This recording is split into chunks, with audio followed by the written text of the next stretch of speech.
Chicken అంటే ఇష్టపడని వాళ్ళంటూ ఉంటారా?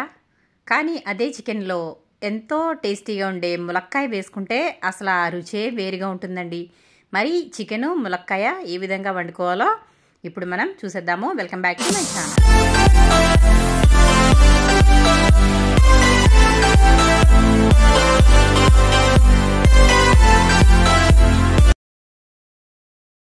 చికెన్ ములక్కాడకి కావాల్సిన పదార్థాలు ఏంటో చూసేద్దామండి. నేనైతే ఇక్కడ చికెన్ తీసుకున్నాను. చికెన్ 600 గ్రాముల వరకు తీసుకున్నానండి. దీనిని శుభ్రంగా 2-3 సార్లు కడుక్కుని ఈ విధంగా అయితే పెట్టుకున్నాను. ఆ తర్వాత ఒక 2 ములక్కాయలు తీసుకున్నాను. అలాగే 2 టమాటాలు, 4 పచ్చిమిర్చి, ఉల్లిపాయలు కూడా ఒక 3 వరకు మీడియం సైజువి తీసుకున్నాను. ఆ తర్వాత అల్లం వెల్లుల్లి తీసుకున్నానండి. మన కర్రీలోకి ఎంత అయితే సరిపోతుందో అంత అయితే తీసుకున్నాను. ఆ తర్వాత 2 స్పూన్ల ధనియాలు తీసుకున్నానండి. అలాగే 1 స్పూన్ జీలకర్ర, చిన్న కొబ్బరి ముక్క, అలాగే 2 యాలకులు తీసుకున్నాను. అలాగే చిన్న దాల్చిన చెక్క, అలాగే లవంగాలు ఒక 5 వరకు తీసుకున్నానండి. మన మసాలాకి ఇవన్నీ కూడా అవసరమవుతాయి. ఇవన్నీ కూడా డ్రైగా పౌడర్ అయితే తయారు చేసుకోవాలి. ఇప్పుడు మనం ఇవన్నీ కావాలండి వీటికి. అలాగే ఉప్పు, కారం, పసుపు, ఆయిల్ కూడా తీసుకుందాము. ఆ తర్వాత నేనైతే స్టవ్ వెలిగించేసుకుని బాండీ అయితే పెట్టేసుకున్నాను. గిన్నె పెట్టుకున్న తర్వాత ఇది కొంచెం వేడవనిద్దాము. చూసారు కదా, నేనైతే స్టవ్ వెలిగించుకుని గిన్నె అయితే పెట్టేసుకున్నాను. ఇప్పుడు ఇది కొంచెం వేడైన తర్వాత ఇందులో ఆయిల్ వేసుకుందాము. మనకి కర్రీకి సరిపడా ఆయిల్ అయితే వేసుకుందామండి. ఇక్కడ చికెన్ కాబట్టి కొంచెం ఆయిల్ ఎక్కువగానే పడుతుంది. నేను ఒక 5 స్పూన్ల వరకు ఆయిల్ అయితే వేసాను. నాన్ వెజ్లో ఆయిల్ తక్కువగా ఉంటే కర్రీ అనేది అంత బాగోదండి, నీచు వాసన వస్తుంది. కాబట్టి కొంచెం ఆయిల్ ఎక్కువగానే పడుతుంది. ఈ ఆయిల్ వేడైన తర్వాత మనం ఇందులో ఆనియన్స్ అయితే వేసేసుకుందాము. మనం 600 గ్రాముల చికెన్ తీసుకున్నాం కాబట్టి, అంటే 1/2 కేజీ మీద కొంచెం ఎక్స్ట్రా ఉందండి. ఇంత తీసుకున్నాం కాబట్టి ఉల్లిపాయలు అయితే 3 వేసుకున్నాను. మనం ఒకవేళ 1/2 కేజీ తీసుకున్నట్లయితే చికెన్, ఉల్లిపాయలు 2 వేసుకుంటే సరిపోతుంది. ఉల్లిపాయలు ఎక్కువగా వేసుకున్నా కూడా కర్రీ అనేది తీయగా ఉంటుందండి. కాబట్టి ఉల్లిపాయల్ని తక్కువగానే వేసుకోవాలి నాన్ వెజ్లో. ఇప్పుడు ఈ ఉల్లిపాయలు, పచ్చిమిర్చి అయితే వేసేసుకున్నాను. ఇవి పచ్చివాసన పోయే వరకు వేయించుకోవాలి. టమాటాలు, మనం ములక్కాయలు తర్వాత అయితే వేసుకుందాము. ఇప్పుడైతే ఉల్లిపాయలు వేసేసాం కదా, ఒకసారి ఇప్పుడు గరిటె పెట్టి కలుపుకుందాము. ఇలా అయితే ఒకసారి బాగా కలుపుకోవాలి. హైలో పెట్టుకుని ఒక 2 నిమిషాల పాటు ఇలాగా కలుపుకోవాలి. ఇప్పుడు మనం ఇందులో ఉప్పు అయితే వేసుకుందామండి. ఇందులో మనం ఉప్పు వేసుకోవడం వల్ల ఉల్లిపాయలు చాలా త్వరగా వేగిపోతాయి. కాబట్టి నేనైతే 1 స్పూన్ అయితే ఉప్పు వేస్తున్నాను. మనకి కర్రీలో తక్కువ అయితే మళ్ళీ మధ్యలో కానీ చివరిలో కానీ వేసుకోవచ్చు. ఇప్పుడైతే సాల్ట్ వేసుకున్న తర్వాత ఇదంతా ఒకసారి బాగా కలుపుకోవాలి. ఈ విధంగా కలిపేసుకున్న తర్వాత మూత అయితే పెట్టేసుకుని ఉల్లిపాయ బాగా మగ్గే వరకు ఉంచాలండి. ఆ తర్వాత మనం చూద్దాము. ఇప్పుడైతే మూత అయితే పెట్టేశాను. ఒక 2 నిమిషాల తర్వాత అయితే చూద్దాము. ఈ విధంగా ఉల్లిపాయ సగం అయితే మగ్గింది. ఇప్పుడైతే ఒకసారి మళ్ళీ కలుపుకుని మూత అయితే పెట్టేసుకుందాము. ఈ విధంగా ఉల్లిపాయల్ని పచ్చివాసన పోయే వరకు వేయించుకోవాలి. నాన్ వెజ్ కర్రీస్లో వచ్చేసరికి ఉల్లిపాయ అనేది బాగా వేగాలండి. అప్పుడే మనకి కర్రీ అనేది టేస్టీగా ఉంటుంది. చాలామంది బ్రౌన్ ఆనియన్స్ కూడా వేసి చికెన్ తయారు చేసుకుంటారు. నేను అది కూడా మీకు నెక్స్ట్ వీడియోలో చేసి పెడతానండి. ఇప్పుడైతే మనం ఉల్లిపాయలు మగ్గేలోపు మనం అల్లం వెల్లుల్లి పేస్ట్ అయితే వేసుకుందాము, మిక్సీ పట్టుకుందాము. ఇదైతే నేను ఫ్రెష్ది వేస్తున్నానండి. ఎప్పుడైనా నాన్ వెజ్లో ఈ విధంగా ఫ్రెష్గా అల్లం వెల్లుల్లి నూరి వేసుకోవడం వల్ల టేస్ట్ అనేది చాలా బాగుంటుంది. నిల్వ ఉన్నది వేసుకున్నట్లయితే కర్రీ అంతా టేస్టీగా అనిపించదు. కాబట్టి నేనైతే ఫ్రెష్గా నూరి వేస్తున్నాను. చూసారు కదా, మనకి అల్లం వెల్లుల్లి అయితే మిక్సీ పట్టేసుకున్నాము. ఇప్పుడైతే ఒకసారి ఉల్లిపాయలు అయితే చూద్దాము. ఉల్లిపాయ ఇంకొంచెం వేగాలండి. కాబట్టి మళ్ళీ ఒకసారి అయితే కలిపేసుకుని మూత అయితే పెట్టేసుకుందాము. ఇది ఇంకొక 1 నిమిషం పాటు ఉంచుకుంటే సరిపోతుంది. హైలో పెట్టేసుకున్నట్లయితే ఉల్లిపాయ త్వరగా వేగిపోతుంది. మనం ఉప్పు వేసాం కాబట్టి మనకి హైలో పెట్టుకున్న ఉల్లిపాయ త్వరగా మగ్గిపోతుంది. ఇప్పుడైతే మనకి ఉల్లిపాయ అయితే మంచిగా మగ్గిపోయింది. ఇప్పుడైతే మనం ఇందులో అల్లం వెల్లుల్లి పేస్ట్ అయితే వేసుకుందాము. మనం నూరి పెట్టుకున్నాం కదండి ఫ్రెష్గా, ఇదైతే ఇందులో సరిపడా అయితే వేసేసుకుందాము. నేనైతే ఒక 2 స్పూన్ల వరకు వేస్తున్నాను. మరీ ఎక్కువగా వేసినా కూడా అంత బాగోదు. కాబట్టి అల్లం వెల్లుల్లిపాయ అనేది చూసుకుని వేసుకోవాలండి. అప్పుడే మనకి కర్రీ అనేది బాగుంటుంది. ఎక్కువైతే చేదు వస్తుంది. కాబట్టి ఈ విధంగా చూసుకుని అయితే వేసుకోవాలి. ఇప్పుడు ఈ అల్లం వెల్లుల్లి పేస్ట్ అంతా బాగా కలుపుకున్న తర్వాత ఇది కూడా పచ్చివాసన పోయే వరకు ఉంచుకోవాలి. మూత అయితే పెట్టేసుకుందాము. 1 నిమిషం పాటు మగ్గిన తర్వాత అయితే చూద్దామండి. చూడండి మనకి ఇక్కడ అల్లం వెల్లుల్లి పేస్ట్ కూడా బాగా వేగిపోయింది. ఈ విధంగా గిన్నెకి అతుక్కోకుండా చక్కగా వేగినట్లయితే మనకి వేగిపోయినట్లే. ఇప్పుడైతే మనం ఇందులో కడిగి శుభ్రం చేసి పెట్టుకున్న చికెన్ అయితే వేసేసుకుందాము. చికెన్ అంతా కూడా ఇందులో వేసేసుకున్న తర్వాత ఒక 2 నిమిషాల పాటు హై ఫ్లేమ్లో పెట్టుకుని కలుపుకోవాలండి. బాగా హై ఫ్లేమ్లో పెట్టుకున్నట్లయితే మనకి తర్వాత అంతా కూడా సిమ్లోనే పెట్టి ఉడికించుకోవాలి. అప్పుడే మనకి చికెన్లో ఉన్న వాటర్ అంతా కూడా బయటకు వస్తుంది. చికెన్లో ఉన్న వాటర్ బయటికి రాకుండా ఉన్నట్లయితే కర్రీ అనేది అంత బాగోదు. ఎప్పుడైనా చికెన్లో వాటర్ అంతా కూడా బయటికి వచ్చి ఆ వాటర్ అంతా ఎగిరిపోయిన తర్వాత మాత్రమే కర్రీ అనేది చాలా బాగుంటుందండి. కాబట్టి నేనైతే ఈ విధంగా తయారు చేస్తాను. చూడండి ఒకసారి మనకి హైలో పెట్టిన తర్వాత 2 నిమిషాలు వేయించుకున్నాం కదా, మళ్ళీ మూత పెట్టేసుకుని ఒక 2 నిమిషాల తర్వాత ఓపెన్ చేసి చూపిస్తున్నాను. చూడండి వాటర్ అంతా కూడా బయటికి వచ్చేసింది. ఇప్పుడు ఇది మనం అదే వాటర్తో మగ్గిపోయే వరకు కూడా ఉడికించుకోవాలి.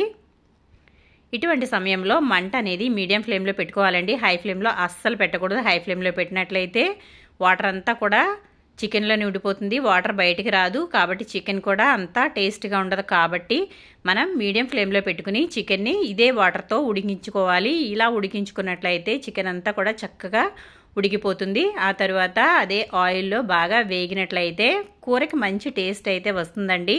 కాబట్టి ఈ విధంగా అయితే చికెన్ని వేయించుకోవాలి. చూడండి ఇంకా వాటర్ ఉంది కదా, ఇలా మధ్య మధ్యలో కలుపుకుంటూ చికెన్ వాటర్ అంతా ఎగిరిపోయే వరకు ఉడికించుకోవాలి. మనం వాటర్ ఎగురుతాయి కదా అని చెప్పి వదిలేసినట్లయితే చికెన్ అంతా కూడా అడుగు పట్టేస్తుందండి. కాబట్టి మనం మీడియం ఫ్లేమ్లో పెట్టుకుని మధ్య మధ్యలో ఈ విధంగా కలుపుతూ అంతా కూడా ఈవెన్గా కుక్ అయ్యేలాగా ఉడికించుకోవాలి. ఇలా బాగా ఉడికించుకోవాలి, వాటర్ అంతా కూడా ఎగిరిపోయే వరకు. చికెన్ని రకరకాలుగా వండుకోవచ్చండి. చాలా స్టైల్స్లో కర్రీ అనేది తయారు చేసుకోవచ్చు. అలాగే కలుపు కూడా చాలా రకాలుగా వేసుకోవచ్చు. గోంగూర వేసుకోవచ్చు, అలాగే చుక్కకూర, చికెన్, వంకాయ, బంగాళదుంప ఏదైనా బాగుంటుందండి. చికెన్లో ములక్కాయ అయితే టేస్ట్ అయితే చాలా బాగుంటుంది. చూసారు కదా చికెన్ అయితే చికెన్ అయితే చక్కగా వాటర్ అయితే అంతా ఎగిరిపోయిందండి. వాటర్లోనే చక్కగా మగ్గిపోయింది. మనం ఈ సమయంలో టమాటా వేసుకోవాలండి. ములక్కాయలు అప్పుడే వేసుకోకూడదు. ములక్కాయలు వేసుకున్నట్లయితే మనకి కర్రీ కంప్లీట్ అయ్యేటప్పటికి ములక్కాయలన్నీ కూడా అంటే ముక్కలుగా ఊడిపోతాయండి. కాబట్టి ఇవి ఎప్పుడు వేసుకోవాలో మీకు నేను చెప్తాను, చూస్తూ ఉండండి. వీడియో ఎక్కడా స్కిప్ చేయొద్దు. స్కిప్ చేసినట్లయితే కర్రీ అనేది మీకు పూర్తిగా అర్థం కాదు. కాబట్టి ఈ విధంగా మీరు వీడియోని ఎక్కడా స్కిప్ చేయకుండా చూసినట్లయితే కంప్లీట్గా మీకు అర్థమవుతుందండి. చూడండి ఇప్పుడైతే నేను మూత అయితే పెట్టేసుకున్నాను.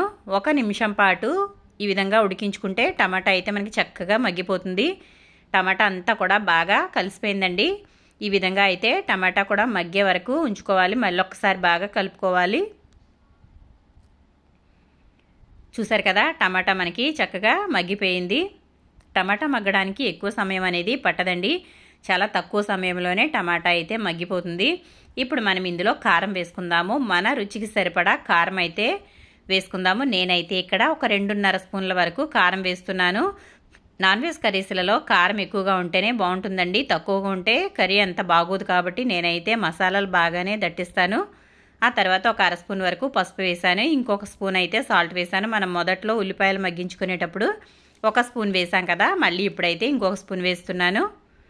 ఇప్పుడు ఇదంతా కూడా వేసుకుని ఒకసారి బాగా కలిపేసుకోవాలి.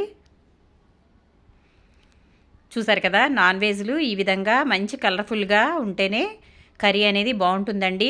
మేమైతే చాలా స్పైసీగా ఇష్టపడతాము. మా ఇంట్లో అందరూ కారం ఎక్కువగానే తింటారండి. కాబట్టి ఈ విధంగా అయితే నేను కారం అయితే ఎక్కువగానే వేశాను. ఇప్పుడు అదంతా కూడా బాగా కలిపేసుకోవాలి. ముక్కలకి కారం బాగా పట్టేలాగా కలిపేసుకున్న తర్వాత మూత అయితే పెట్టేసుకోవాలి. ఇప్పుడు ఇది మనకి ఆయిల్ అయితే బయటికి విడవాలండి. అప్పుడే మనకి కారం అనేది పచ్చివాసన రాకుండా ఉంటుంది. చూసారు కదా మంచి కలర్ఫుల్గా అయితే కనిపిస్తుంది కదా, టేస్ట్ కూడా అంతే బాగుంటుందండి. ఇప్పుడైతే నేను మూత పెట్టేసుకున్నాను. మూత పెట్టేసుకున్న తర్వాత ఒక 2 నిమిషాల పాటు మగ్గనిద్దాము. చూడండి మనకి ఆయిల్ అయితే బయటికి చూసారు కదా కారం అంతా చక్కగా మగ్గిపోయిందండి. ఆయిల్ కూడా బయటికి వస్తుంది కదా. ఇటువంటి సమయంలో మనం ఒకసారి అయితే కలిపేసుకుందాము. అడుగంటుతూ ఉంటుంది కదా, కాబట్టి మనం ఎప్పటికప్పుడు అడుగంటనివ్వకుండా కలుపుకోవాలండి. అడుగంటినట్లయితే కర్రీ అంత బాగోదు. కాబట్టి కూర వండుకునేటప్పుడు దగ్గర ఉండి ఈ విధంగా అయితే జాగ్రత్తగా చేసుకోవాలి. ఇప్పుడు ఈ విధంగా ఒకసారి కలుపుకున్న తర్వాత మనం ఇప్పుడు ఇందులో ములక్కాయలు అయితే వేసేసుకుందాము. మనకి చికెన్ ఆల్మోస్ట్ 75% వరకు కుక్ అయిపోయిందండి. కాబట్టి ఇప్పుడైతే ములక్కాయలు వేయడం వల్ల మిగిలిన 25% చికెన్ అలాగే ములక్కాయలు కూడా ఉడికిపోతాయి. కాబట్టి ఈ సమయంలో మనం ములక్కాయలు అనేవి వేసుకోవాలి. ఇప్పుడైతే ములక్కాయలు చెదిరిపోకుండా ముక్కలుగా అలాగే ఉంటాయండి. కాబట్టి ఈ విధంగా ములక్కాయలు వేసుకున్న తర్వాత ఇప్పుడైతే మనం వాటర్ వేసుకుందాము.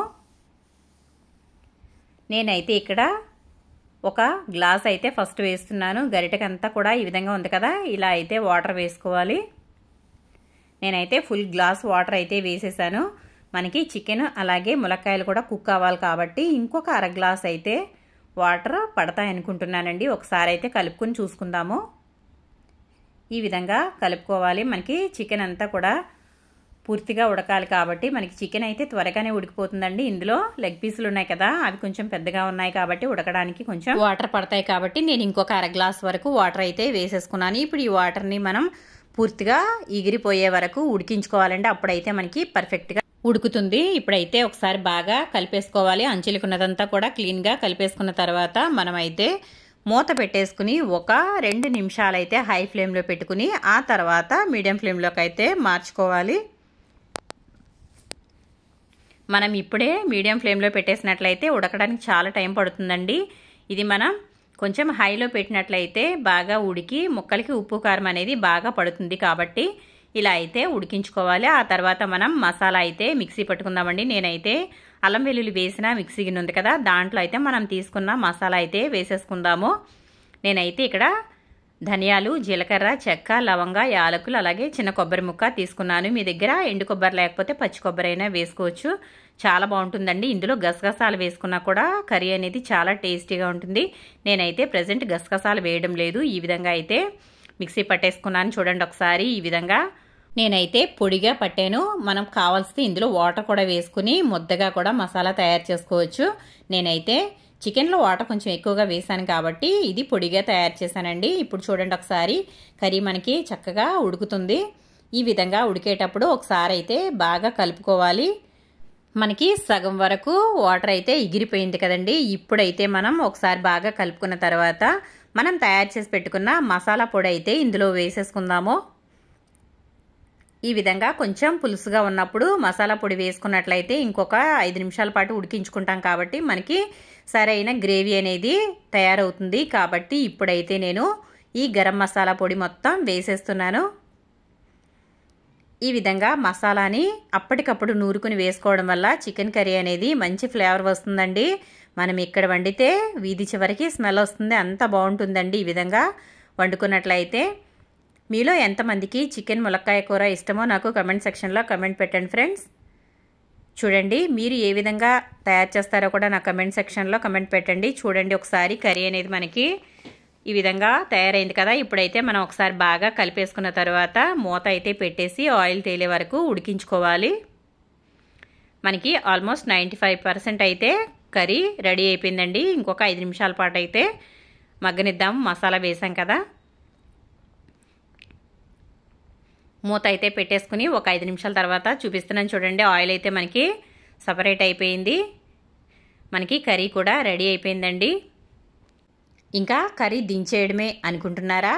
కాదండి, ఆగండి. అసలు వేయపోతే ఎలాగండి ఏంటా అనుకుంటున్నారా? కొత్తిమీర అండి, అది వేయకపోతే కర్రీ అనేది కంప్లీట్ అవ్వదు కదా. కాబట్టి మనమైతే ఇందులో కొంచెం కొత్తిమీర అయితే వేసేసుకుందాము. గుమగుమలాడే చికెన్ ములక్కాయ కూర రెడీ అయిపోయింది. ఈ విధంగా ఉడికిన తర్వాత మనం ఇప్పుడైతే స్టవ్ అయితే ఆఫ్ చేసేసుకుందాం. ఇంకా ఈ విధంగా గ్రేవీ ఉన్నప్పుడే మనకి కట్టేసుకోవాలండి స్టవ్, లేదంటే ఎగిరిపోతే బాగోదు. కాబట్టి ఈ విధంగా ఉన్నప్పుడైతే మనం స్టవ్ అయితే ఆఫ్ చేసేసుకుందాము.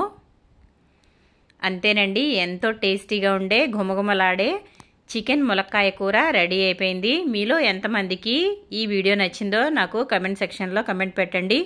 వీడియో కనుక నచ్చినట్లయితే తప్పకుండా ఒక లైక్ అయితే ఇవ్వండి ఫ్రెండ్స్. మీరు లైక్ ఇవ్వడం వల్ల నాకు కొంచెం ఎంకరేజింగ్గా ఉంటుంది. కాబట్టి మన వీడియో ఎంతమందికి నచ్చిందో నాకు లైక్ అయితే ఇవ్వండి ఫ్రెండ్స్. చూడండి ఒకసారి మనకి కర్రీ అయితే రెడీ అయిపోయింది. నేనైతే స్టవ్ ఆఫ్ చేశాను. గిన్నె మందంగా ఉండడం వల్ల ఇది ఇంకా ఉడుకుతున్నట్లే అనిపిస్తుందండి, కానీ నేనైతే స్టవ్ అయితే ఆఫ్ చేసేసాను. చూసారు కదా చికెన్ అయితే మనకి పర్ఫెక్ట్గా కుక్ అయిపోయింది.